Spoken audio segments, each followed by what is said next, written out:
नमस्कार, मैं अखिल श्रीवास्तव आपका भारत मौसम विज्ञान विभाग के साप्ताहिक मौसम जानकारी कार्यक्रम में आपका स्वागत करता हूं। मैं आपके लिए लेकर के आया हूं नवीनतम मौसम की जानकारियां, जिसमें हम आपके साथ में बातें बताएंगे, जिसमें पिछले हफ्ते मौसम का क्या हाल चाल रहे हैं एवं अगले 2 हफ्तों में मौसम की रहने की क्या संभावना है। पहले हम 1 अक्टूबर से लेकर 7 अक्टूबर तक के अगर हम ओवरऑल पिक्चर को देखें तो हम ये पाएंगे कि एक लो प्रेशर एरिया 1 अक्टूबर के आसपास जो हमारा पश्चिमी मध्य बे ऑफ बंगाल जो कि कोस्टल आंध्र प्रदेश तट के पास में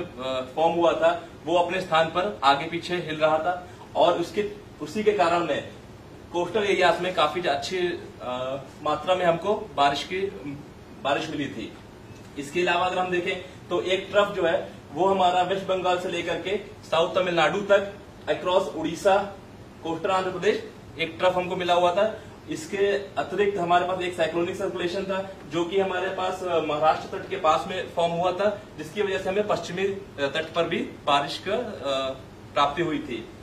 इसके अलावा अगर हम देखें तो एक साइक्लोनिक सर्कुलेशन हमारा नॉर्थ ईस्ट इंडिया पर भी फॉर्म हुआ था और एक पश्चिमी विक्षोभ हमारा 1 और 2 अक्टूबर के पास में पाकिस्तान के आसपास दिखाई दिया था। अगर हम ओवरऑल इस पिक्चर को देखें तो हम ये पाएंगे कि जो हमें मुख्य तौर पर जो बारिश हमको मिली थी वो इस लो प्रेशर की वजह से उड़ीसा के आसपास के इलाकों में एवं नॉर्थ इंडिया यानी कि पूरे पूर्वी भारत और पूर्वोत्तर भारत में ही ज्यादातर बारिश इस हफ्ते में देखने को मिली थी। अगर हम इस चित्र को देखें तो इसमें हमें बादलों की मूवमेंट की गति दिखाई देगी जो कि ज्यादातर पूर्वोत्तर और पूर्वी हिस्सों में ही केंद्रित दिखाई दे रही है। ये इस मानचित्र के माध्यम से जो भी हमारे पास बारिश जो हमारी रिकॉर्ड हुई है उसको हम दिखाने की कोशिश कर रहे हैं। इसमें हम देखेंगे तो जनरली हमारे पास जो पूर्वी इलाके हैं उसमें और पूर्वोत्तर इलाकों में उन्हीं सभी इलाकों में ज्यादातर बारिश देखने को मिल रही है। ये सभी एरियाज हैं जैसे कि जहां पर बहुत भारी वर्षा हमको देखने को मिली है। 1 अक्टूबर को उड़ीसा में जैसे बनरपाल में 13 सेंटीमीटर, 3 अक्टूबर को कोंकण और गोवा में चिपलुन में 15 सेंटीमीटर, इसी तरह से 4 अक्टूबर को उड़ीसा में कांटापाड़ा में 13 सेंटीमीटर बारिश रिकॉर्ड की गई है। ये सभी इलाके जो यहाँ दर्शाए गए हैं, इन सभी इलाकों में हमको पिछले 1 हफ्ते के दौरान बारिश रिकॉर्ड की गई है। अगर हम ये दोनों मानचित्रों को देखें तो जैसे कि हम ये देख रहे हैं कि हमारा जो मानसून सीजन है वो अभी समाप्त हुआ है और अब जो मानसून की जो दक्षिण पूर्व मानसून है वो वापस लौट रहा है। तो इस सिचुएशन देखते हैं कि जो हमारा नया सीजन है वो अभी 1 अक्टूबर से शुरू हुआ है। तो इस मानचित्र में हम 1 हफ्ते का 1 अक्टूबर से 7 अक्टूबर तक का वेदर का फोरकास्ट यानी कि जो हमने बारिश के बारे में संभावनाएं दी हुई थी और असल में क्या बारिश रिकॉर्ड हुई है वो दर्शाया गया है। अगर हम देखेंगे कि हमारा जो बारिश के बारे में जो हमने पूर्वानुमान लगाया था वो ज्यादातर हमारा पूर्वी एवं पूर्वोत्तर इलाकों में ही लगाया गया था। जब हमने जो बारिश रिकॉर्ड हुई है वो भी इन्हीं इलाकों में रिकॉर्ड हुई है, पूर्वोत्तर और पूर्वी इलाकों में, यानी कि हमारा जो पूर्वानुमान था वो काफी सही साबित हुआ है। इसके साथ ही साथ जब अगर हम ये देखें कि जो हमारे जितने भी मेट्रोलॉजिकल सब डिविजन्स हैं उन सब में क्या स्थिति रही है, तो हम ये देखेंगे कि ज्यादातर हिस्सों में हमारे पास बारिश कम मिली है क्योंकि अब मानसून का वापसी हो रही है। तो सारे इलाकों में ज्यादातर में हम ड्राई वेदर की एक्सपेक्टेशन कर रहे हैं। अगर हम आज की सिचुएशन पे ध्यान दें यानी कि 8 अक्टूबर को, तो हम ये पाएंगे कि एक नॉर्थ साउथ ट्रफ है लोअर ट्रोपोस्फेरिक लेवल्स में जो कि वेस्ट बंगाल के हिमालयी क्षेत्रों से लेकर के कोस्टल आंध्र प्रदेश तक है और इसके साथ साथ एक और ट्रफ है जो तेलंगाना से लेकर के साउथ तमिलनाडु तक है। इन दोनों के अतिरिक्त हम ये भी देख पा रहे हैं कि एक साइक्लोनिक सर्कुलेशन सा हमको दिख रहा है नॉर्थ अंडमान सी के पास में। ये एक रेमिनेंट साइक्लोनिक डिस्टर्बेंस है जो कि साउथ चाइना सी से हमारी ओर बढ़ रहा है और जिसका कल के दिन हमारा एक्सपेक्टेशन ये है कि ये एक लो प्रेशर एरिया में तब्दील हो सकता है। अगर हम ये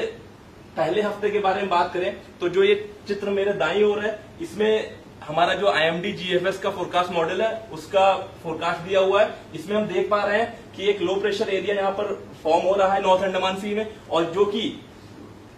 पश्चिम और उत्तर पश्चिम दिशा में बढ़ता हुआ कोस्टल आंध्र प्रदेश और उड़ीसा के पास क्रॉस करने की संभावना है। और ये एक बात और दिखा रहा है कि यहाँ पर ये थोड़ा सा और इंटेंसिफाई यानी और केंद्रित होकर के अवदाब यानी कि डिप्रेशन में कन्वर्ट होता हुआ प्रतीत हो रहा है।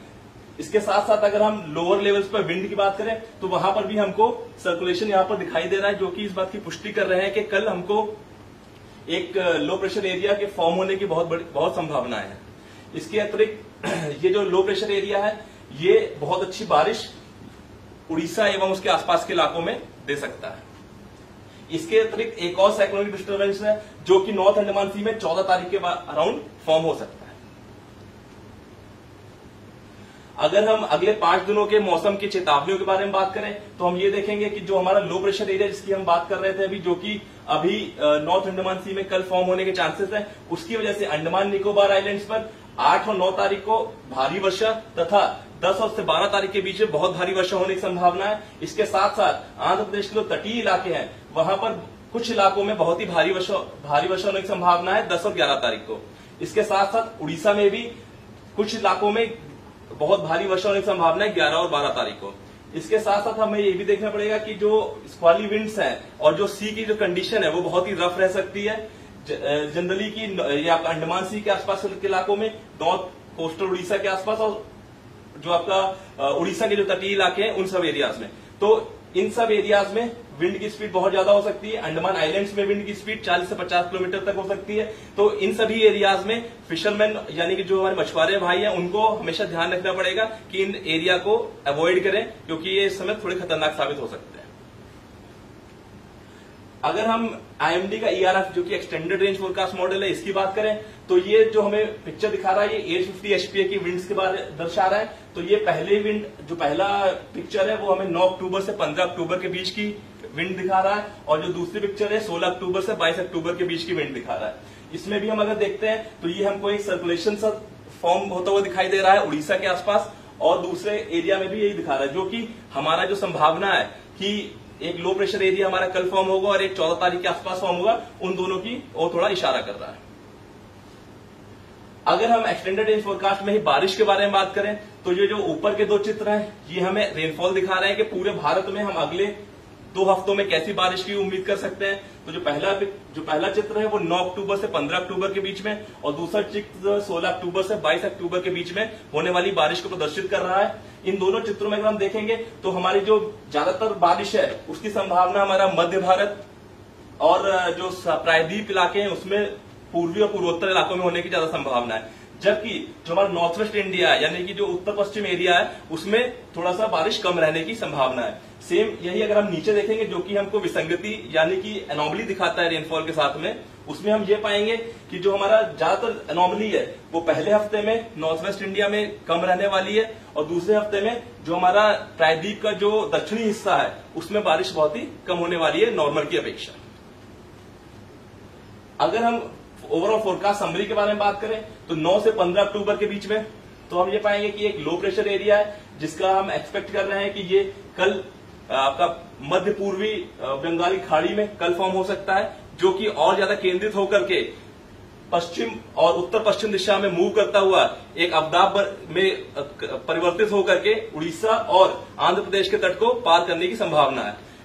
इसके साथ और ये जो पार करने की संभावना है ये 11 अक्टूबर को दोपहर और शाम के समय संभावना है। इसकी वजह से उन इलाकों में बहुत अच्छी बारिश मिलने की भी संभावना है। इसके साथ साथ जो अगला एक कम दबाव का क्षेत्र है वो नॉर्थ अंडमान सागर में यानी कि उत्तरी अंडमान सागर में 14 अक्टूबर के आसपास फॉर्म होने की संभावना है, और ये भी संभावना की जा रही है कि उसके फॉर्म होने के अगले 2 दिन के अंदर वो और ज्यादा इंटेंसिफाई हो सकता है। अगर हम बारिश के बारे में बात करें अगले इस